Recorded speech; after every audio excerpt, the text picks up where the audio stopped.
सिर्फ सर झुकाने से बात नहीं बनती, परमात्मा के दर्शन करने हैं तो मन को भी झुकाना पड़ता है।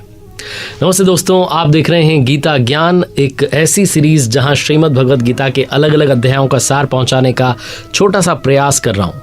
मैं हूं आरजे कार्तिक और मैं श्रीमद् भगवद गीता की यथार्थ व्याख्या, यथार्थ गीता का पठन, चिंतन, मनन करता हूं, जिसे परमहंस स्वामी श्री अलगड़ानंद जी महाराज जी ने लिखा है और उसी से जो कुछ समझ पाया हूं आप तक पहुंचा रहा हूं। आज हम बात करेंगे चैप्टर 16 की 16वें अध्याय का सार क्या कहता है।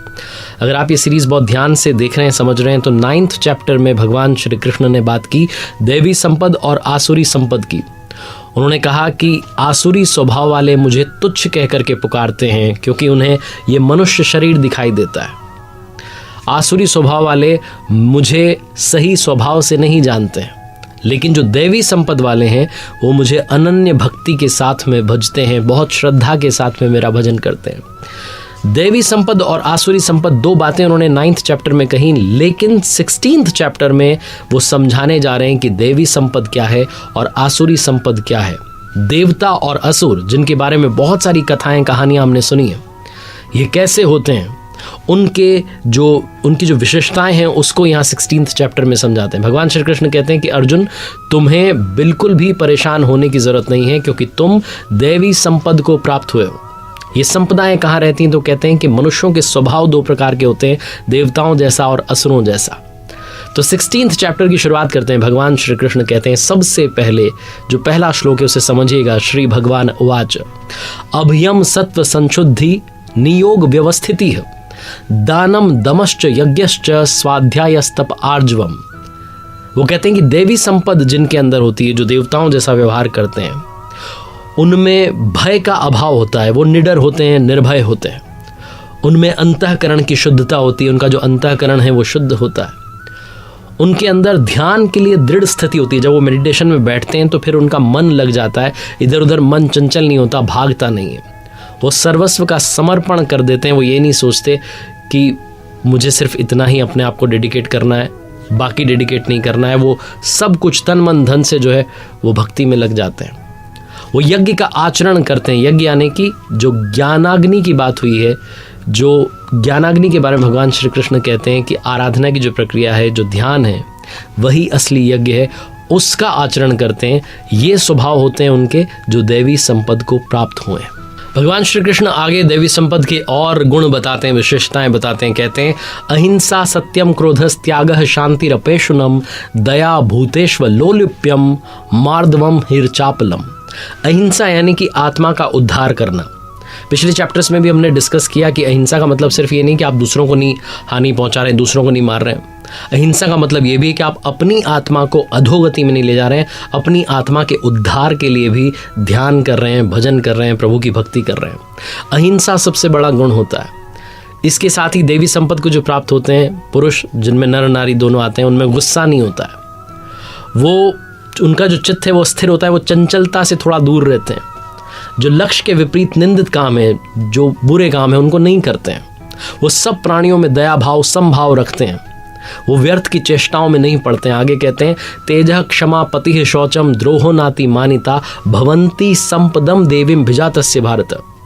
भगवान श्री कृष्ण कहते हैं कि तेज जो है, जो एकमात्र ईश्वर में है, उसके तेज से जो कार्य करता है, ये गुण भी देवी संपद को प्राप्त हुए पुरुषों में, नर नारी में होते हैं। कहते हैं भगवान गौतम बुद्ध की जब दृष्टि पड़ी तो अंगुली माल के विचार बदल गए थे। भगवान श्री कृष्ण इस श्लोक में कहना चाहते हैं कि क्षमा, धैर्य, शुद्धि, किसी के लिए शत्रु भाव नहीं होना, अपने में ही सर्वश्रेष्ठ होने का जो भाव होता है उसका हमेशा अभाव होना, ये नहीं मानना कि मैं ही सर्वश्रेष्ठ हूँ। ये सारे के सारे जो गुण हैं, लक्षण हैं, ये देवी संपद को प्राप्त पुरुषों के, नर नारी के होते हैं।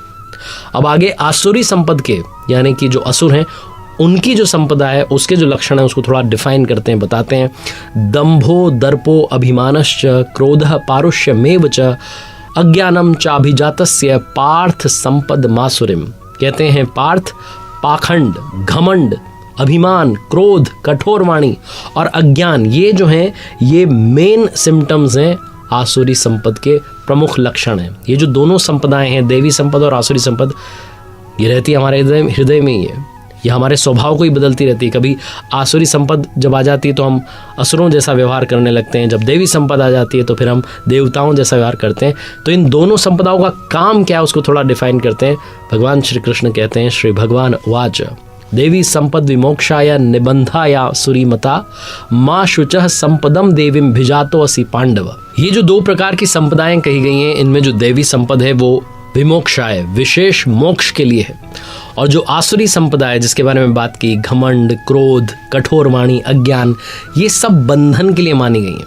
इसीलिए कहते हैं कि अर्जुन तुम्हें शोक करने की, दुखी होने की जरूरत नहीं है, क्योंकि तुम देवी संपदा को प्राप्त हुए हो, विशेष मोक्ष को, विशेष मुक्ति को, यानी कि परम धाम को प्राप्त होगे। अब इन संपदाओं के बारे में बताते हैं कि रहती कहाँ है।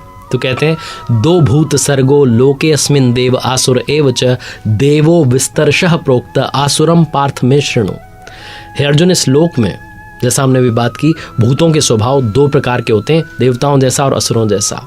हृदय में जब देवी संपद कार्य रूप ले लेती है तो मनुष्य देवता बन जाता है, जब आसुरी संपद कार्य रूप ले लेती है तो मनुष्य ही असुर बन जाता है। स्वामी जी यथार्थ गीता में लिखते हैं कि चाहे आप कहीं भी पैदा हुए हों, सृष्टि में ये 2 ही जातियां हैं, देवी संपद वाली और आसुरी संपद वाली। जो असुर लोग हैं वो कार्यम कर्म में प्रवृत्त होना नहीं जानते, उन्हें पता ही नहीं कि ध्यान क्या है, और अकर्तव्य कर्म से निवृत्त होना नहीं जानते, उन्हें ये भी नहीं पता कि फिर परम धाम में मिल जाएगा, मोक्ष मिल जाएगी। ना उनमें शुद्धि है, ना आचरण है, ना सत्य है। वो जो पुरुष हैं उनके विचार कैसे होते हैं, थोड़ा और आसुरी संपद के बारे में आगे बातचीत करते हैं। तो भगवान श्री कृष्ण कहते हैं, असत्यम प्रतिष्ठम ते जगदाहुनीश्वरम अपरस्पर संभूतम किमन्यत काम हेतुकम। ये जो आसुरी स्वभाव वाले मनुष्य होते हैं ना, ये कहते हैं कि जगत आश्रय रहित है, झूठा है, बिना ईश्वर के, अपने आप ही स्त्री पुरुष के संयोग से उत्पन्न हुआ है, इसलिए सिर्फ भोग भोगने के लिए ऐसी उनकी फिलॉसफी होती है, और इसकी वजह से उनका स्वभाव नष्ट हो चुका है। वो मंद बुद्धि हैं, क्रूर कर्मी हैं, सिर्फ जगत का नाश करने के लिए उत्पन्न होते हैं। प्रभु आगे कहते हैं, काम वाश्रित्य दुष्पूरम दंभ मान मदान्विता मोहाद गृहीत्वा सद्ग्राहान प्रवर्तन्ते अशुचिव्रता। वो जो आसुरी स्वभाव वाले मनुष्य हैं वो दंभ में, घमंड में, मान में, मद में युक्त होकर के किसी भी प्रकार से पूर्ण ना होने वाली जो कामनाएं हैं उनका सहारा ले लेते हैं। अज्ञान से, जो उन्होंने गलत सोच डेवलप कर ली है, उससे जो मिथ्या सिद्धांत हैं, जो गलत फिलॉसफी है, उसको ग्रहण कर लेते हैं और फिर इस संसार में बरतते रहते हैं। वो व्रत भी करते हैं लेकिन भ्रष्ट व्रतों से युक्त हुए हैं, इसलिए वो भ्रष्ट व्रतों से युक्त हुए जो हैं उनको तू असुर जान। वो सब ड्रामा करते हैं, वो सिर्फ दिखावा करते हैं, वो सिर्फ छल करते हैं। अब आपके मन में ख्याल आ रहा होगा, विचार आ रहा होगा कि रावण भी अति बुद्धिमानी था, बहुत ज्ञानी था, लेकिन वो भी भ्रष्ट व्रतों वाला था। वो दिखावे के लिए कर रहा था, वो दंभ के लिए कर रहा था, वो घमंड के लिए सारे आचरण कर रहा था।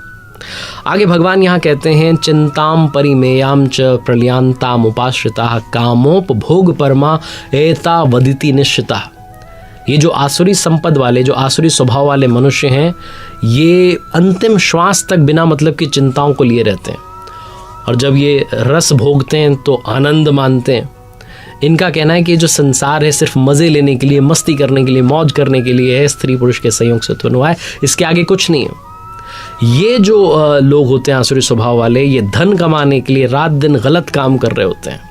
इन्हें लगता है कि मैंने आज ये पा लिया, कल वो पालूंगा, मेरे पास इतना पैसा है, कल और हो जाएगा, ये मैंने मार दिया, उसको मैं मार दूंगा। इस तरीके के बहुत अज्ञानी जो विचार हैं उनको अपने दिमाग में भर के रहते हैं। ये अपने आप में घमंड रखते हैं, मैं बहुत पैसे वाला हूँ, बड़े कुटुंब वाला हूँ, मेरे जैसा कोई नहीं है, मैं यज्ञ दान दूंगा। इस प्रकार के अज्ञान से हमेशा मोहित रहते हैं। तो क्या यज्ञ और दान भी अज्ञान है? इसके बारे में चैप्टर 18 में बहुत अच्छे से भगवान श्री कृष्ण ने विस्तार से बताया, तो उसको भी आप समझिएगा। भगवान श्री कृष्ण कहते हैं कि इतने सब पर भी वो रुकते नहीं है, वो बहुत सारी भ्रांतियों के, बहुत सारी गलत विचारधाराओं के शिकार रहते हैं। बहुत प्रकार से उनका जो चित्त है वो भ्रमित हो चुका है, वो मोह जाल में फंस चुके हैं, वो विषय भोगों में आसक्त हो चुके हैं, बहुत इंटरेस्ट रखते हैं। ऐसे जो स्वभाव वाले, आसुरी स्वभाव वाले मनुष्य हैं वो अपवित्र नरक में गिरते हैं।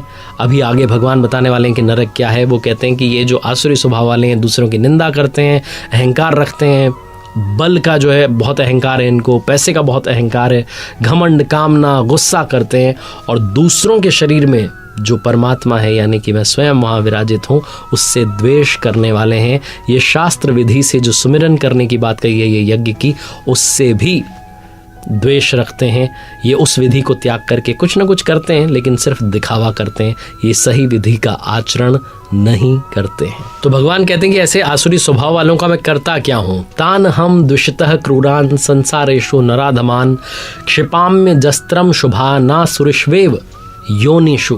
कहते हैं मुझसे जो द्वेष करते हैं उन क्रूर कर्मी नराधमों को, उन राक्षसों को, आसुरी स्वभाव वालों को मैं संसार में लगातार आसुरी योनियों में गिराता हूँ।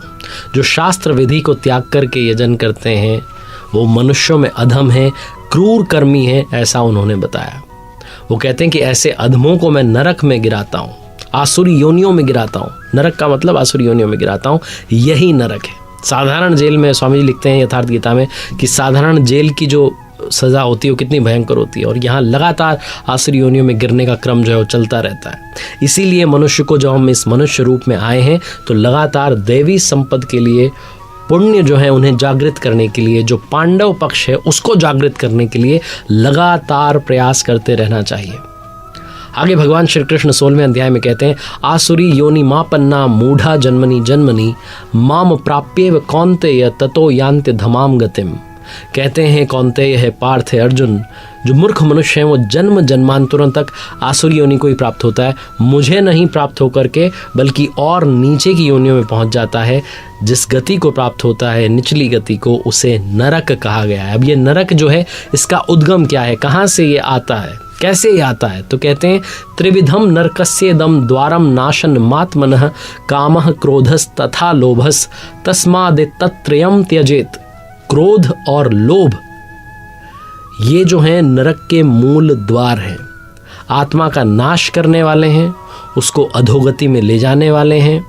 काम, क्रोध, लोभ, ये जो तीन हैं इनसे हमें बचना चाहिए। ये तीन प्रकार के मूल दरवाजे हैं जो नरक के लिए खुलते हैं। इसलिए इन तीनों को, काम को, क्रोध को और लोभ को त्याग देना चाहिए, क्योंकि जो सारी आसुरी संपदा है, जो सारा कौरव पक्ष है जिसके बीच में यहाँ युद्ध है कौरव और पांडवों के बीच में, सारा का सारा कौरव पक्ष जो है इन तीन पर टिका हुआ है, क्रोध, लोभ और काम। इन तीनों को त्याग देंगे तो आप देवी संपत्ति की तरफ अपने आप चलना प्रारंभ कर देंगे। भगवान कहते हैं कि नरक के इन तीनों द्वारों से जो मुक्त हो जाता है पुरुष, वो अपने परम कल्याण के लिए आचरण कर पाता है, ध्यान कर पाता है, ध्यान में अपने मन को, अपने चित्त को स्थिर कर पाता है, और अंत में जाकर के मुझे प्राप्त हो जाता है, उस मंजिल को पहुंच जाता है। और अंत में भगवान श्री कृष्ण कहते हैं यह शास्त्र विधि मुत्सृज्य वर्तते कामकारतः न सिद्धिम वापनोति न सुखम न पराम गतिम। जो भी मनुष्य, जो भी नर नारी इस शास्त्र विधि को त्याग कर, शास्त्र कौन सा? इति गुह्यात्तमम शास्त्रम मिद मुक्तम मया नघ। गीता जो स्वयं में पूर्ण शास्त्र है, इस विधि को त्याग कर जो यहाँ बताई गई है, अपनी इच्छा से बरतता है, अपने तरीके से जीवन यापन कर रहा है, वो ना तो सिद्धि को प्राप्त हो रहा है, ना परम गति को प्राप्त हो रहा है, और ना सुख को प्राप्त हो रहा है। उसके लिए वो जो नरक के दरवाजे हैं, वो जो तीन रास्ते हैं, तीन द्वार हैं, वो खुल चुके हैं। इसीलिए क्या करूं क्या ना करूं, इस अवस्था में अर्जुन को कहते हैं कि तुम इस शास्त्र को ही प्रमाण मानो, और शास्त्र विधि जो है, जो रास्ता बताया गया है ध्यान करने का, मेडिटेशन करने का, उस पर चलना शुरू कर दो। इस 16th चैप्टर में देवासुर संपद विभाग योगो नाम इसका नाम रखा गया है। इस 16th चैप्टर में 16वें अध्याय में देवी और आसुरी दोनों संपदाओं को बहुत डिटेल से डिफाइन किया गया है, इसलिए इसका नाम रखा गया है देवासुर संपद विभाग योगो नाम षोडशो अध्याय। देखते रहिए मेरे साथ हर बुधवार सुबह 9:30 बजे श्रीमद् भगवद गीता के अलग अलग अध्यायों का सार, 17वें अध्याय का सार अगले बुधवार आप तक पहुंचाने का प्रयास। अगर आप घर बैठे और विस्तार से श्रीमद् भगवद गीता पढ़ना चाहते हैं, उसकी यथार्थ व्याख्या पढ़ना चाहते हैं, तो यथार्थ गीता आप अपने लिए मंगवा सकते हैं। www.यथार्थगीता.com से आज ही अपने लिए फ्री कॉपी ऑर्डर कीजिए, जिसे लिखा है परमहंस स्वामी श्री अड़गड़ानंद जी महाराज जी ने। जय गुरुदेव, जय श्री कृष्णा, प्रभु कृपा बनी रहे।